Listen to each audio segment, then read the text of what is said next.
तो आज की ये क्लास है क्लासिफिकेशन ऑफ कंप्यूटर और स्पेशल क्लास, है ना। आप देखो स्पेशल क्लास क्यों, तो हमारे एक सब्सक्राइबर हैं और भैया हो या बहन जो भी हो, तो देखो उन्होंने बोला था कि सर प्लीज एक वीडियो यानी कि एक फुल वीडियो कंप्यूटर टाइप्स के ऊपर फिर से लाइए, है ना, जिसमें कंप्यूटर के सभी टाइप विद उसकी इमेज भी क्या है दिखाएं और वो कैसे दिखते हैं रियल लाइफ में, यानी कि एनालॉग, डिजिटल, हाइब्रिड, क्वांटम, है ना। ये देखो क्वांटम कंप्यूटर तक की रिक्वेस्ट है। फिर इनके भी टाइप बताइए, ये कितने टाइप के होते हैं और इनका क्या यूज होता है, एंड रियल इमेज भी दिखाइए, ये कैसे दिखते हैं प्लीज सर। तो देखो आपकी रिक्वेस्ट पर ये वीडियो मैं लेके आया हूँ, ठीक है। और जो भी सब्सक्राइबर हमारे हैं अगर रिक्वेस्ट करते हैं और किसी स्पेसिफिक टॉपिक पर रिक्वेस्ट करते हैं तो बिल्कुल मैं वीडियो लाने का प्रयास करूंगा। तो आइए फिर आपकी रिक्वेस्ट पर स्टार्ट करते हैं। तो देखो सबसे पहले क्या है, क्लासिफिकेशन देखते हैं किसका, कंप्यूटर का। तो कंप्यूटर का उपयोग विभिन्न क्षेत्रों में हो रहा है जैसे कि सबको पता है, और कई प्रकार के कार्यों को पूर्ण करने के लिए किया जा रहा है। सभी कंप्यूटर मूल रूप से क्या है, समान रूप से क्या होते हैं, डिजाइन होने के बाद भी उद्देश्य क्षमता के अनुसार क्या होते हैं, अनेक प्रकार के होते हैं, ठीक है। अतः कंप्यूटर को इनके डिजाइन, आकार व क्षमता तथा उद्देश्य के आधार पर वर्गीकृत करना सुगम होगा, है ना। हम मुख्यतः 3 आधार पर कंप्यूटर का वर्गीकरण करते हैं, जैसे कि पहला हो गया आपका अनुप्रयोग के आधार पर। और देखो अब पहले पढ़ते हैं अनुप्रयोग के आधार पर कंप्यूटर कितने प्रकार के होते हैं, 3 प्रकार के। ये ऐसे नोट पॉइंट हैं तो आप इन्हें थोड़ा सा हाईलाइट करके चलिएगा, ठीक है। तो देखो सबसे पहले देखते हैं एनालॉग कंप्यूटर, है ना। ये ऐसे कंप्यूटर होते हैं जो इनपुट के रूप में क्या है, डेटा या आंकड़ों के स्थान पर कोई गुणवाचक सूचना यानी कि क्वालिटेटिव इंफॉर्मेशन लेते हैं और आउटपुट भी क्या देते हैं, गुणवाचक ही प्रदान करते हैं, ठीक है। इसे समझने के लिए अपने घर के फ्रिज या टीवी में लगे स्टेबलाइजर, है ना, जो पुराने टाइम पर क्या आया करता था, एक स्टेबलाइजर जो लाइट को क्या करता था, थोड़ा स्टेबलाइज करता था, उस पर ध्यान दीजिए। इसमें लगा हुआ मीटर या एक संकेतक हमें बताता है कि इनपुट के रूप में कितना वोल्टेज लिया जा रहा है और आउटपुट कितना आ रहा है ना। तो देखो ये आपका एक बढ़िया सा रिलेट करके एग्जाम्पल कैसा है, स्टेबलाइजर का, एनालॉग का, ठीक है। आगे चलते हैं और आगे देखते हैं। अब वोल्टेज का उतार चढ़ाव उसकी सुई या संकेत के घूमने पर पता चलता है, जिसे ठीक ठीक संख्याओं में क्या किया जा सकता है, बदला जा सकता है। एनालॉग कंप्यूटर भी इनपुट के रूप में ऐसी चीजें ग्रहण करता है और जिन्हें लगातार नापा जा सकता है, जैसे कि आपका तापमान हो गया, है ना, और प्रेशर हो गया, वॉल्यूम हो गया, वोल्टेज हो गया, ठीक है। इसके बाद रेजिस्टेंस हो गया, जैसे कि जिसे प्रतिरोध बोलते हैं, गति, स्पीड हो गया, एक्सेलरेशन, त्वरण हो गया, और क्या है, वेट। इनको क्या है, लगातार हम मेजर कर सकते हैं, ठीक है। अब अगर दूसरे शब्दों में बोला जाए तो एनालॉग कंप्यूटर में इनपुट लगातार सीपीयू में जाता रहता है और वहां से उसके ऊपर क्रियाएं की जाती हैं और आउटपुट भी लगातार क्या होता रहता है, आता रहता है, ठीक है। ऐसे कंप्यूटर को मुख्यतः किसमें, शोध और उत्पादन के क्षेत्रों में यूज किया जाता है और ये कम संख्या में पाए जाते हैं। जैसे कि देखो आपका स्पीडोमीटर हो गया, भूकंप सूचक यंत्र हो गया, है ना। यानी कि अगर देखा जाए तो हम कह सकते हैं कि किसी कंटिन्यूअस डेटा पर अगर कोई कंप्यूटर काम कर रहा है तो वो कौन सा हो सकता है, तो आपका हो सकता है एनालॉग कंप्यूटर, ठीक है। जैसे कि आप देखिए एक एग्जांपल लीजिए कार का, है ना। देखो हम कार जैसे ही स्पीड पे देते हैं, है ना, जैसे ही स्पीड बढ़ाते हैं तो क्या है, आपका जो मीटर होता है तो आपकी स्पीड को बताने लगता है, और जैसे ही हम स्लो होते हैं, है ना, स्लो होते हैं तो देखो आपका जो मीटर होता है तो थोड़ा सा डाउन ऐसे करके आने लगता है, ठीक है। तो यानी कि एक लगातार कंटिन्यूअस डेटा पर काम करता है, वो आपका कौन सा है, एनालॉग कंप्यूटर। अब चलते हैं आगे और देखते हैं थोड़ा सा एनालॉग को। देखो ये क्या है, निरंतर भौतिक मात्राओं जैसे कि गति, तापमान, दबाव का उपयोग करके समस्याओं को हल करता है, और क्या है, डेटा को निरंतर संकेतों के रूप में प्रोसेस करता है, ना कि डिक्रीट नंबर के रूप में, है ना। अब इसके बाद देखो इसकी मुख्य विशेषता क्या है, वास्तविक दुनिया में घटनाओं में क्या है, प्रत्यक्ष मॉडल बनना, है ना। आगे चलते हैं और देखते हैं कुछ एग्जाम्पल से समझते हैं। तो देखो सबसे पहला एग्जाम्पल है आपका स्पीडोमीटर। आपको इमेज पुरानी लग सकती हैं, जो व्यूअर्स हमारे पुराने हैं और प्रीवियस क्लास को करके आए हैं तो उनके लिए इमेज थोड़ा पुरानी हो सकती है, लेकिन फिर भी जबरदस्त तरीके से आप समझ सकते हैं, ठीक है। तो देखो ये क्या है, आपका स्पीडोमीटर हो गया। अब जैसे ही हम 80 प्लस पे लेके जाएंगे गाड़ी तो फिर यहाँ आ जाएगा मीटर, है ना, और आगे लेके जाएंगे तो यहाँ आ जाएगा, यानी कि एक सतत डेटा पर काम कर रहा है, और जैसे स्लो होंगे तो फिर देखो कहाँ आ गया, 0 में आ गया। ऐसे ही आप देख सकते हैं थर्मामीटर, जैसे टेम्परेचर हाई होता है तो ये आपका पारा क्या है, चढ़ता जाता है, और जैसे कम होता है तो आपका डाउन आ जाता है। इसके बाद है ईसीजी मशीन, है ना। आप पेट्रोल पंप की मशीन देखते हैं, एक बार अगर उन्होंने 200 फिल कर दिया है और फिर 200 के बाद क्या है, जैसे ही पेट्रोल डालना स्टार्ट करेंगे तो आपके यहाँ पर कुछ क्या है डेटा चलते रहते हैं और देखते रहते हैं कि 200 का पेट्रोल पड़ने तक क्या है एक प्रोसेस होता रहता है और दिखाता भी रहता है। ठीक है, तो ये भी आपका एक बढ़िया सा एग्जाम्पल हो गया। फिर देखो थोड़ा सा इसके ब्लॉक डायग्राम को समझते हैं। ये क्या करता है, इनपुट के रूप में भौतिक मात्राओं जैसे तापमान, दबाव, गति आदि को क्या करता है, लेता है, फिर उनमें क्या है प्रोसेसिंग होती है। इसके बाद क्या है, मेमोरी यूनिट में यानी कि डेटा का अस्थायी रूप से भंडारण करता है, फिर आउटपुट के रूप में क्या देता है, आपका परिणाम देता है। ठीक है, तो ये हो गया आपका एनालॉग का डायग्राम। आगे चलते हैं, देखो इनके एग्जाम्पल देख लेते हैं थोड़ा सा, फिलहाल अभी हम इमेज से भी देखेंगे। Speedometer, thermometer, petrol pump machine, ECG machine. अब देखो इनका यूज कहाँ कहाँ होता है, अस्पतालों में हो गया, मौसम विज्ञान में हो गया, वैज्ञानिक अनुसंधान में हो गया और उद्योगों में हो गया, है ना। तो ये इनके यूज है। ठीक है, देख सकते हैं आप क्या है, ये आपका थर्मामीटर हो गया और ये आपका स्पीडोमीटर हो गया। आगे देखते हैं, अब देखते हैं यहाँ पर फिर से स्पीडोमीटर है, वोल्ट मीटर है और क्या है आपके जो घर वाला मीटर है ना, आप जानते होंगे, अच्छी तरह से इसे रिलेट कर पाएंगे। देखो जितनी यूनिट बिजली खर्च होती है तो क्या है यहाँ पर लगातार ब्लिंक करके लाइट बताती रहती है ना। तो ये हो गए। आगे चलते हैं, देखो स्टॉप वॉच हो गया, है ना, लगातार काम करती रहती है। अमीटर हो गया, बैरोमीटर हो गया। नेक्स्ट देखते हैं, थोड़ा सा इसके हिस्ट्री पे चलते हैं। तो देखो प्राचीन एनालॉग कंप्यूटर कौन सा है, एंटीकाइथेरा मैकेनिज्म। क्या है, एंटीकाइथेरा मैकेनिज्म। यह 2000 साल पुराना एक जटिल यूनानी खगोलीय क्या है, कैलकुलेटर है। ठीक है, इसका उपयोग खगोलीय पिंडों की स्थिति, चंद्र ग्रहणों और क्या है, चंद्र ग्रहणों की दशकों पहले सटीक भविष्यवाणी के लिए किया जाता है और इतिहास में इसे मानव निर्मित पहला ज्ञात एनालॉग कंप्यूटर भी माना जाता है। ये पॉइंट आपका इंपॉर्टेंट हो जाता है। और ये क्या है, एंटीकाइथेरा मैकेनिज्म। ठीक है, अब चलते हैं आगे, इसकी विशेषताएं देखते हैं। तो देखो लगातार बदलने वाले डेटा पर क्या है काम करता है और माप आधारित परिणाम देता है। ठीक है, वैज्ञानिक और इंजीनियरिंग कार्यों में उपयोग किया जाता है। आगे चलते हैं और देखते हैं इसके टाइप। अब देखो यहां से स्टार्ट होता है आपका एनालॉग कंप्यूटर के टाइप। तो देखो बेसिकली दो प्रकार के कंप्यूटर होते हैं, यानी कि दो प्रकार के एनालॉग होते हैं। देखो पहला है आपका मैकेनिकल एनालॉग, जिसे कि यांत्रिक एनालॉग कंप्यूटर कहते हैं। देखो इंट्रो देखते हैं।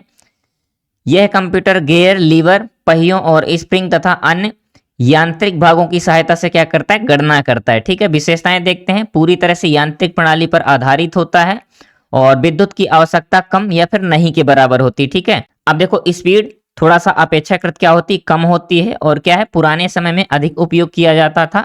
आगे चलते हैं और इसके एग्जाम्पल देखते हैं रियल लाइफ से एकदम।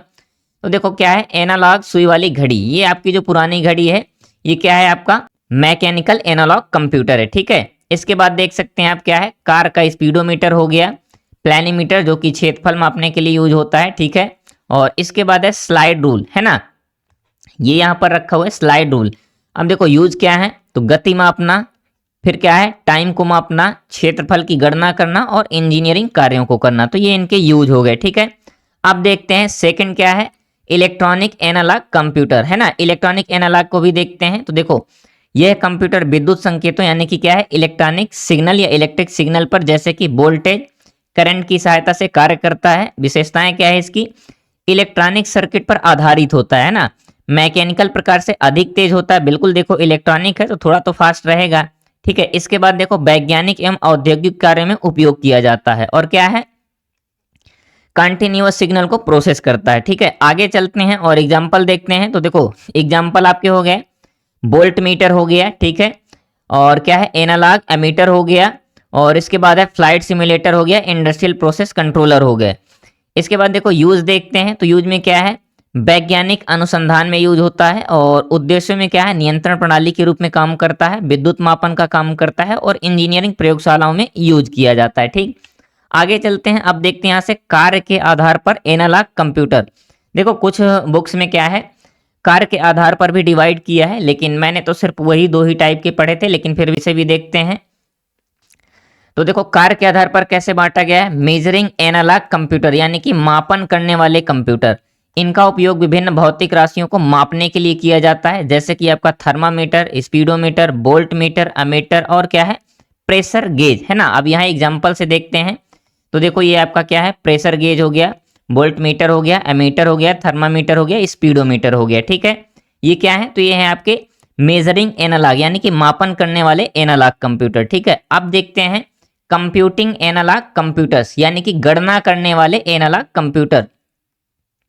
तो देखो इनका उपयोग वैज्ञानिक एवं इंजीनियरिंग समस्याओं का समाधान करने के लिए किया जाता है। ठीक है, एग्जाम्पल पे देखते हैं, एनालॉग फ्लाइट सिमुलेटर हो गया और क्या है, प्रोसेस कंट्रोल सिस्टम हो गया। अब देखो ये जो आपका दिए गए एनालॉग फ्लाइट सिमुलेटर, तो ये क्या है, पायलटों के प्रशिक्षण के लिए यूज किया जाता है, एकदम रियल फ्लाइट वाली फील देता है। और यहाँ पर कई सारे क्या है, एनालॉग कंप्यूटिंग के सिस्टम लगे होते हैं, तो वहां पर क्या है, एक प्रकार से बैठ के रियल हेलीकॉप्टर उड़ाने जैसा फील होता है। ठीक है, और आगे देखते हैं प्रोसेस कंट्रोल सिस्टम। अब देखो प्रोसेस कंट्रोल सिस्टम क्या है, आपने देखा होगा कई बार जहां पर कोई बड़ी इंडस्ट्रियल फैक्ट्री होती है तो वहां पर कुछ काम खुद से मशीनें कर रही होती हैं, है ना, तो वहां पर क्या है, प्रोसेस कंट्रोल का सारा काम कौन करता है, तो आपका कंप्यूटिंग एनालॉग कंप्यूटर्स के द्वारा किया जाता है। ठीक है, आगे चलते हैं और नेक्स्ट देखते हैं, सेकेंड टाइप है आपका डिजिटल कंप्यूटर, है ना।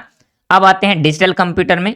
तो देखो अंकों की गणना करने के लिए डिजिटल कंप्यूटर का उपयोग किया जाता है। ये इनपुट के रूप में क्या है, संख्याएं या आंकड़े लेते हैं, जहां पर अंक गणती क्रियाएं की जाती हैं और आउटपुट के रूप में हमें आंकड़े ही प्रदान करते हैं। ठीक है, यानी कि कहने का तात्पर्य यह है कि इनके लिए प्रत्येक सूचना को अंकों में बदला जा सकता है ना। इसी कारण क्या है, इनकी शुद्धता यानी कि एक्यूरेसी भी अधिक होती है और क्या है, कंप्यूटरों का प्रयोग वैज्ञानिक एवं व्यवहारिक रूप से सभी तरह के काम में किया जाता है। ठीक है, और इनकी क्या है, उपयोगिता भी काफी ज्यादा होती है, क्योंकि देखो हर जगह कंप्यूटर और हर तरह के कार्य के लिए क्या है, किए जा सकते हैं इसके द्वारा। जैसे कि कहां पर, अधिकतर आपके ऑफिस में, घरों में, हर जगह यही कंप्यूटर यूज हो रहे हैं, कौन से, डिजिटल कंप्यूटर, है ना।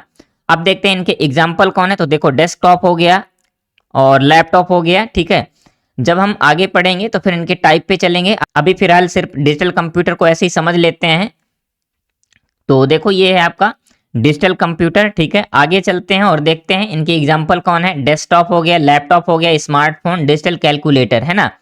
ये आपका डेस्कटॉप रहा, लैपटॉप रहा और डिजिटल कैलकुलेटर हो गया आपका स्मार्टफोन। ये सभी क्या है, तो ये आपके देखो डिजिटल कंप्यूटर्स हैं। ठीक है, अब आगे चलते हैं हाइब्रिड कंप्यूटर देखते हैं। तो देखो हाइब्रिड कंप्यूटर क्या है, ये कंप्यूटर एनालॉग तथा डिजिटल दोनों प्रकार के कंप्यूटर का मिला जुला रूप होते हैं और इनमें इनपुट के रूप में प्राप्त होने वाली सूचना लगातार आंकड़ों में क्या है, बदल कर दिखाई जाती है, तथा आउटपुट में एनालॉग के साथ साथ अंकी यानी कि न्यूमेरिकल भी होता है। और ऐसे कंप्यूटरों का उपयोग देखो कारखानों में, मशीनों में आदि बड़ी संख्या में उपयोग किया जाता है, लेकिन इनकी उपयोगिता में डिजिटल कंप्यूटर का मुकाबला ये नहीं कर सकते हैं, बिल्कुल। अब देखो एग्जाम्पल इसके देख लेते हैं। ईसीजी हो गया, डायलिसिस मशीन, ये क्या है, हाइब्रिड कंप्यूटर के बेस्ट एग्जाम्पल हैं। आगे चलते हैं और देखते हैं यहाँ पर। तो देखो ये है आपका हाइब्रिड कंप्यूटर, है ना। और देखो पेट्रोल पंप हमने पिछली बार देखा था, है ना, इसमें भी देखो वही सेम सिस्टम होता है। ये आपकी फिर से ईसीजी मशीन हो गई। आगे चलते हैं और देखते हैं हाइब्रिड कंप्यूटर के उदाहरण। तो देखो आईसीयू मॉनिटरिंग में आपका यूज किया जाता है, यानी कि अस्पताल में मरीज की क्या है, दिल की धड़कन को मापने के लिए, ब्लड प्रेशर आदि को चेक करने के लिए। फिर आपका पेट्रोल पंप में पेट्रोल की मात्रा और कीमत की गणना करने के लिए, जो कि सतत एक प्रकार से सतत डेटा पर काम कर रहा होता है, यानी कि एनालॉग जैसे, है ना। नेक्स्ट है आपका वेदर फॉरकास्टिंग में, यानी कि क्या है, मौसम विभाग के विश्लेषण और भविष्यवाणी करने में। फिर आपका ईसीजी, हृदय की गति या उसकी गतिविधि को रिकॉर्ड करने वाली मशीन, है ना, यानी कि इलेक्ट्रोकार्डियोग्राफी मशीन। ठीक है, आगे चलते हैं और देखते हैं आकार और क्षमता के आधार पर कंप्यूटर। तो देखो वीडियो में लास्ट तक बने रहिएगा, वीडियो थोड़ा सा लंबी हो सकती है, लेकिन आपके सारे डाउट इसमें से क्लियर होने वाले हैं। ठीक है, अब देखो यहाँ पर जो आकार और क्षमता के आधार पर है, तो यहाँ कितने, 4 भागों में बांटा गया है। ठीक है, तो पहला कौन सा है आपका, माइक्रो कंप्यूटर। ये का क्या होता है, ये आकार में बहुत छोटे होते हैं और क्या है, माइक्रो प्रोसेसर के साथ इनपुट, आउटपुट तथा भंडारण उपकरण जोड़कर तैयार किए जाते हैं। ठीक है, माइक्रो प्रोसेसर वास्तव में एक सीपीयू होता है, बिल्कुल देखो माइक्रो प्रोसेसर को ही सीपीयू बोला जाता है, जो एक छोटी सी चिप पर समा जाता है और समा नहीं जाता, वो खुद ही एक चिप होता है। ठीक है, ये आकार में इतने छोटे होते हैं कि मेज पर या कहीं भी रखकर इन्हें आसानी से चलाया जा सकता है और इन पर एक बार में एक से अधिक व्यक्ति क्या है, काम कर सकते हैं। ठीक है, इनकी मुख्य मेमोरी क्या होती है, जैसे कि 16 मेगाबाइट से लेकर 256 मेगाबाइट या इससे भी अधिक हो सकती है। ठीक है, अब देखो क्या है, माइक्रो कंप्यूटर कई टाइप के होते हैं जो इस प्रकार से हैं, आगे देखते हैं। ठीक है, सुपरमैन, मिनी, है ना। आगे चलते हैं और देखते हैं यहाँ से डेस्कटॉप कंप्यूटर, ये क्या है आपके, तो ये आपके माइक्रो कंप्यूटर के एग्जाम्पल अब पढ़ने वाले हैं। ठीक है, तो देखो पहला है आपका डेस्कटॉप कंप्यूटर। यह पर्सनल कंप्यूटर सबसे अधिक यूज होने वाला है और इस तथ्य के बावजूद भी, यानी कि पीसी को छोटा करके आजकल जैसे लैपटॉप और पाम टॉप का आकार दे दिया गया है, यानी और छोटा रूप दिया गया है। फिर भी अधिकांश घरों, व्यापारिक स्थानों और ऑफिस में ही क्या है आपको डेस्कटॉप ही मिलेंगे, क्योंकि देखो ये क्या होते हैं, सस्ते होते हैं, टिकाऊ होते हैं और ज्यादा चलने वाले होते हैं। ठीक है, तो ये आप देख पा रहे हैं डेस्कटॉप है आपके। आगे चलते हैं और देखते हैं लैपटॉप। ठीक है, लैपटॉप कुछ विगत वर्षों में क्या है तकनीकी विकास से माइक्रो कंप्यूटर का आकार इतना सूक्ष्म कर दिया गया है कि उन्हें सफलतापूर्वक कहीं भी इधर उधर मूव किया जा सकता है, ले जाया जा सकता है, यानी साधारण व्यक्ति भी उन्हें खरीद कर उपयोग में ला सकता है। ऐसे कंप्यूटरों को क्या कहा जाता है, लैपटॉप कहा जाता है, और कहीं कहीं पर इन्हें क्या है नोटबुक या नोटबुक कंप्यूटर भी कहते हैं। ठीक है, तो आप ये पॉइंट को याद रखिएगा, नोटबुक कंप्यूटर भी बोला जा सकता है। ठीक है, आगे देखते हैं पाम टॉप कंप्यूटर। यह कंप्यूटर लैपटॉप की तरह पोर्टेबल और पर्सनल कंप्यूटर है ना। यह लैपटॉप से भी हल्का होता है और छोटा होता है। यह हैंड हेल्ड ऑपरेटिंग सिस्टम प्रणाली का क्या है इस्तेमाल करता है। ठीक है, आगे चलते हैं और देखते हैं टैबलेट और पर्सनल कंप्यूटर है ना। तो देखो टैबलेट और पर्सनल कंप्यूटर की तरह ये भी क्या है एक लैपटॉप के समान होते हैं, परंतु टैबलेट पीसी नोटबुक से कहीं ज्यादा क्या है सुविधाजनक होते हैं, और ये दोनों ही पोर्टेबल होते हैं। लेकिन क्या है प्रयुक्त जो सॉफ्टवेयर होते हैं स्क्रीन आदि में, दोनों में क्या है विशेषता है। जैसे कि टैबलेट की स्क्रीन क्या होती है, बिना कीबोर्ड की सहायता से हम लिख सकते हैं, परंतु नोटबुक में हम ऐसे नहीं कर सकते हैं। ठीक है, आगे चलते हैं और देखते हैं पर्सनल डिजिटल असिस्टेंट। क्या है पर्सनल डिजिटल असिस्टेंट, जिसे बोलते हैं पीडीए है ना, या फिर क्या बोलते हैं डिजिटल डायरी।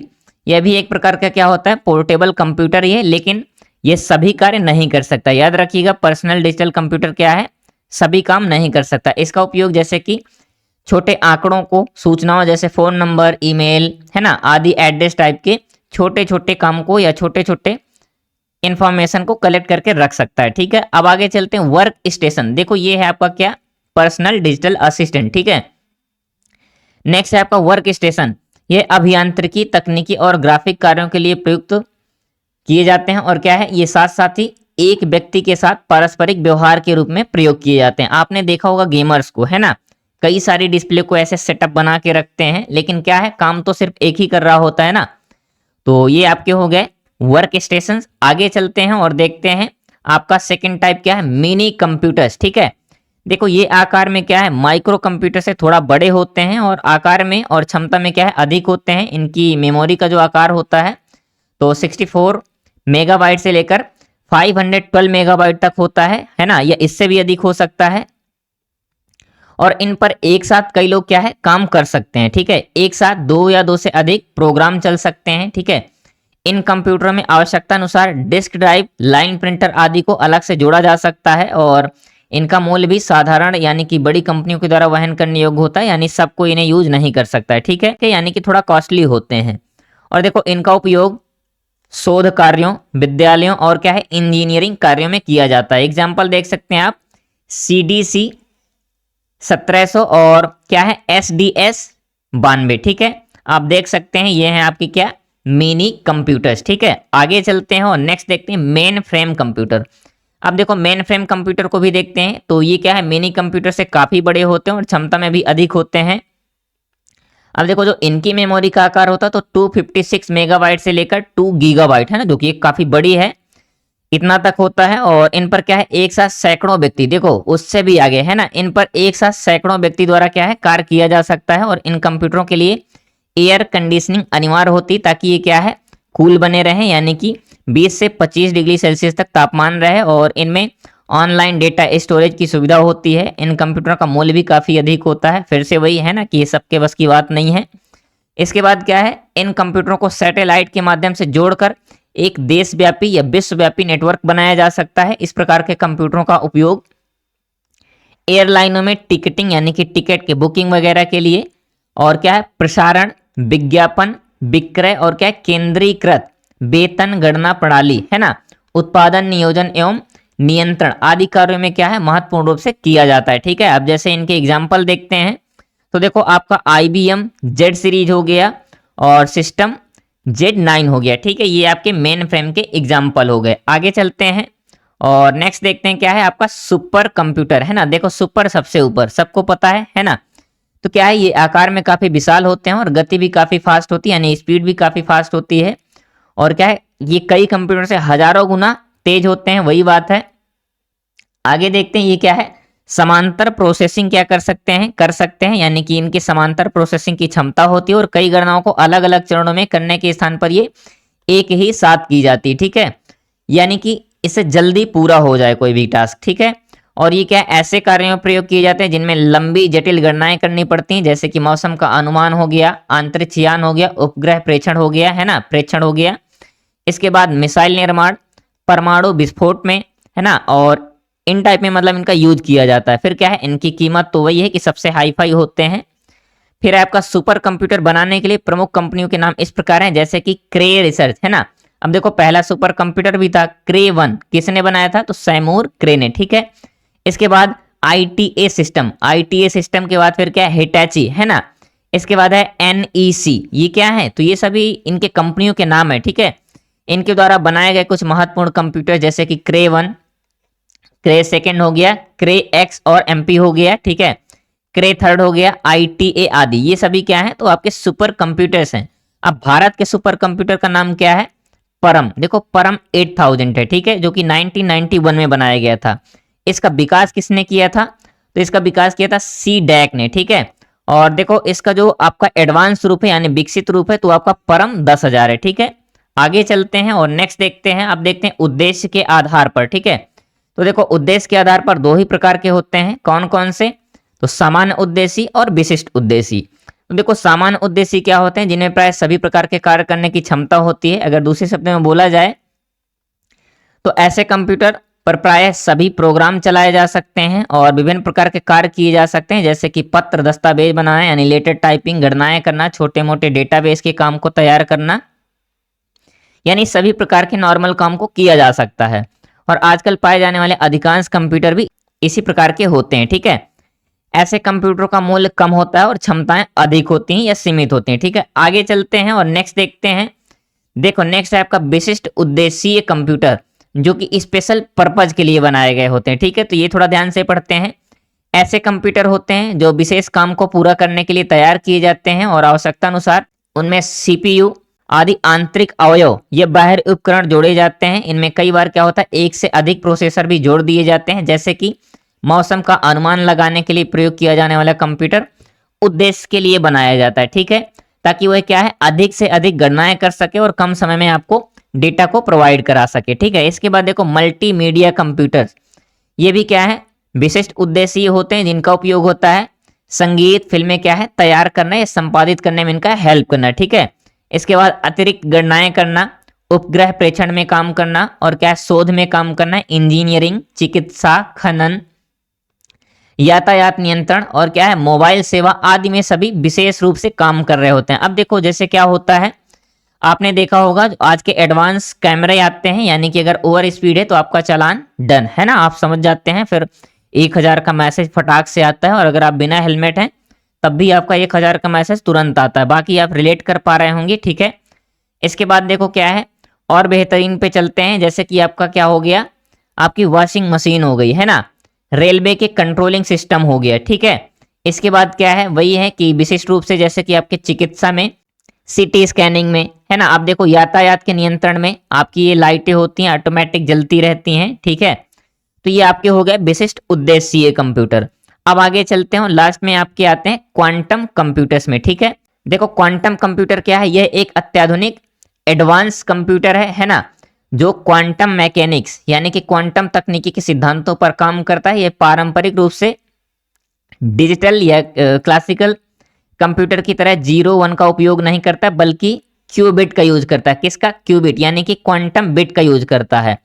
अब देखो ये क्वांटम बिट क्या होती है, तो अगर देखा जाए तो एक प्रकार से टाइम स्लाइस होती है। क्या होती है, टाइम स्लाइस। और ये क्या है, अपार संभावनाओं के साथ काम करता है। आगे देखते हैं, देखो क्यूबिट की विशेषता होती है यह 0-1 ये दोनों की अवस्था में सुपर पोजिशन हो सकता है। सुपर पोजिशन कैसे, मैं आपको एग्जांपल से समझाऊं कि हाँ, जैसे कि मान लो आपने कोई सिक्का क्या किया है, ऊपर उछाला है, तो क्या है वो आपका हेड भी आ सकता है ना, हेड भी आ सकता है और क्या है आपका टेल भी आ सकता है। यानी कि क्या है, ये सुपर पोजीशन बना के रखता है। अगर हेड भी आएगा तो हेड के हिसाब से जल्दी से काम करेगा, टेल आएगा तो टेल के हिसाब से जल्दी से काम करेगा, ठीक है।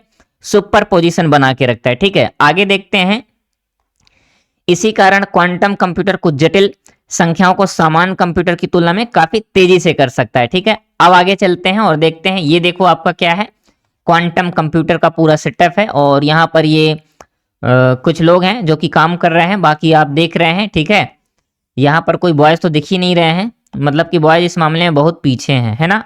लेकिन यार आप लोग आगे आओ थोड़ा सा, देखो हर जगह इनका दबदबा होता जा रहा है। ठीक है, आगे चलते हैं और देखते हैं। देखो यहाँ से आप 2 डेट को इंपॉर्टेंट तरीके से याद रखना, कौन कौन सी। 1980 यानी कि पॉल वेनियॉफ ने क्वांटम कंप्यूटर की अवधारणा प्रस्तुत की इसे, और एक है आपका 1994 पीटर सॉर ने इसका प्रसिद्ध सौर एल्गोरिथम को विकसित किया। ठीक है, तो आपको ये चीजें याद रखनी है, बाकी तो कोई ज्यादा खास इंपॉर्टेंट है नहीं। आगे चलते हैं और देखते हैं। ये देखो इस प्रकार से इसके पार्ट्स होते हैं और ये कुछ इस प्रकार का इसका सेटअप होता है। ठीक है, नेक्स्ट देखते हैं आपके क्वांटम कंप्यूटर के मुख्य भाग कौन कौन से होते हैं। देखो आपका हो गया क्यूबिट हो गया, क्वांटम प्रोसेसर हो गया, और क्या है क्रायोजेनिक कूलिंग सिस्टम हो गया, फिर आपका होता है कंट्रोल इलेक्ट्रॉनिक्स हो गया, और क्या है क्वांटम सॉफ्टवेयर हो गया। ठीक है, अब क्वांटम कंप्यूटर के फीचर को देखते हैं, विशेषताएं। देखो अत्यधिक तेजी से गणना कर सकता है और क्यूबिट का उपयोग करता है, जटिल गणनाओं को हल करने में सक्षम होता है। बिल्कुल वही बात हो गई कि ये काफी टफ कैलकुलेशंस को भी विद इन सेकेंड कर सकता है, और कंपैरिजन टू डिजिटल कंप्यूटर या अदर कंप्यूटर से भी फास्ट होता है। ठीक है, फिर क्या है क्वांटम मैकेनिक्स पर आधारित होता है, और क्या है समानांतर पैरेलल रूप से क्या है कई संभावनाओं को विश्लेषण कर सकता है, और अभी ये क्या है डेवलपिंग फेज पे है। ठीक है, देखो यहां पर आ रहा है पैरेलल टाइप से, तो फिर से वही एग्जांपल है कि जैसे आप सिक्का उछालते हैं तो उसमें 2 संभावनाएं होती हैं, तो ये दोनों संभावनाओं को लेकर काम करता है। ठीक है, और जैसे कि मान लो अगर हेड आ रहा है तो हेड के बाद क्या प्रोसेस करना है, और टेल आ रहा है तो टेल के बाद क्या प्रोसेस करना है, ये उस बेस पर काम करता है। जबकि डिजिटल कंप्यूटर में जब एक स्पेसिफिक आ जाती है इंफॉर्मेशन तब काम शुरू करता है। ठीक है, आगे चलते हैं और ये देखते हैं ये इनके उपयोग हैं। ठीक है, क्वांटम कंप्यूटर के ये यूज हैं और इनको हम आगे देखते हैं। तो देखो क्वांटम कंप्यूटर के अनुप्रयोग कहाँ होते हैं, वैज्ञानिक अनुसंधान में, जैसे कि भौतिकी के क्षेत्र में, रसायन के क्षेत्र में, और नई दवाओं की खोज में, उनको बनाने में। फिर आपका आर्टिफिशियल इंटेलिजेंस में, जैसे कि मशीन लर्निंग है ना, इसके बाद है पैटर्न रिकॉग्निशन में, नेक्स्ट है आपका मौसम पूर्वानुमान में, देखो जटिल मौसम का मॉडल का विश्लेषण करने में, है ना। इसके बाद है आपका वित्त यानी कि फाइनेंस में, जैसे कि जोखिम विश्लेषण में, और क्या है निवेश अनुकूलन में। ठीक है, आगे चलते हैं और देखते हैं साइबर सुरक्षा में। देखो साइबर सुरक्षा में नए प्रकार के एनक्रिप्शन तकनीकों का विकास करना इससे पॉसिबल हुआ है, और क्या है वर्तमान एनक्रिप्शन पर शोध अभी जारी है। ठीक है, और इसके द्वारा ही किया जा रहा है। फिर आगे देखते हैं लॉजिस्टिक यानी कि रूट ऑप्टिमाइजेशन में, सप्लाई चेन के प्रबंधन में भी यूज होता है।